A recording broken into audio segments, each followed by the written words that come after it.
দফা দাবিতে আজ ইসলামপুর সিডিপি অফিসে ডেপুটেশন দিলেন অঙ্গনারী কর্মীরা। কর্মী ও সহায়িকাদের স্থায়ীকরণ, 5G মোবাইলের ব্যবস্থা করে দেওয়া, বেতন বৃদ্ধি করতে হবে, PF গ্র্যাজুয়েটের ব্যবস্থা করতে হবে, জ্বালানির মূল্য বৃদ্ধি করতে হবে সহ একাধিক দাবিতে আজ তারা ডেপুটেশন দেন। তারা এও জানিয়েছে, যদি তাদের দাবি পূরণ না হয় আগামী দিনে বৃহত্তর আন্দোলনে যাবেন। ইসলামপুর শহরে আজ তারা মিছিল করে অফিসে গিয়ে তারা ডেপুটেশন দেন। এবং কোথায় যাচ্ছেন? আমরা আজকে আমাদের নানান রকম দাবি দেওয়া নিয়ে আমরা আজকে সিডিপি স্যারের কাছে আমাদের ডেপুটেশন দিতে যাচ্ছি। কি বিষয়ে কতগুলি দাবি রয়েছে? আমাদের দাবি তো 15 দফা 16 দফা দাবি আছে।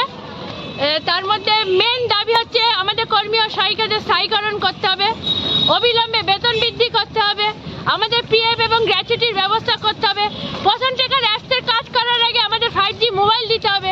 সেই মোবাইলের সবার আর্থিক ক্ষমতা দিদিমণিদের সমান না, নেটের পয়সা প্রতি মাসে দিতে হবে, কোনো বেতন ভেঙে দেওয়া চলবে না।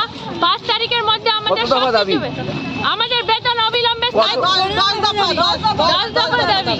আমাদের মানে কি কেন্দ্র সরকার অনেক দিন হয়েছে বেতন দেয় বৃদ্ধি করেনি। আমরা খুব মানে এই বাজার দরে বরাদ্দ বাড়াতে হবে, আমাদের সব কিছুর দাম যেভাবে বেড়েছে আমরা কিন্তু সেইভাবে পাচ্ছি না। আমাদের উল্টে লস সেন্টার চালাতে মানে আমরা হিমশিম খেয়ে যাচ্ছি। আমাদের জ্বালানি বিল অবিলম্বে বৃদ্ধি করতে হবে। কেন কি জ্বালানি বিল যা দেওয়া হয় আমাদেরকে, আজ থেকে 30 বছর আগে যে জ্বালানি বিল দেওয়া হতো এখন অবধি আমাদের জ্বালানি বিল সেই দেওয়া হয়। সেখানে যে জ্বালানি বিল দেওয়া হয় সেই জ্বালানি বিলে আমাদের রান্না তো দূরে থাক, ভাতের হাঁড়ির জল গরম হয় না। সেখানে দিদিমণিরা সব কিছু ম্যানেজ করতে হয়। ম্যানেজ আর আমরা কত করব? আমাদের দেওয়ালে আমাদের সব জায়গায় কথা শুনতে হয়। দেওয়ালে এখন আমাদের পিঠ থেকে গেছে। অবিলম্বে আমাদের এই দাবি দেওয়াগুলো না মিটলে আমরা বৃহত্তর আন্দোলনের দিকে আগাবো। আপনার নাম? আমি বর্ণালী দাস। আপনার নাম? প্রতীক্ষা বিশ্বাস, আমি ইউনিয়নের সভাপতি। আর ওই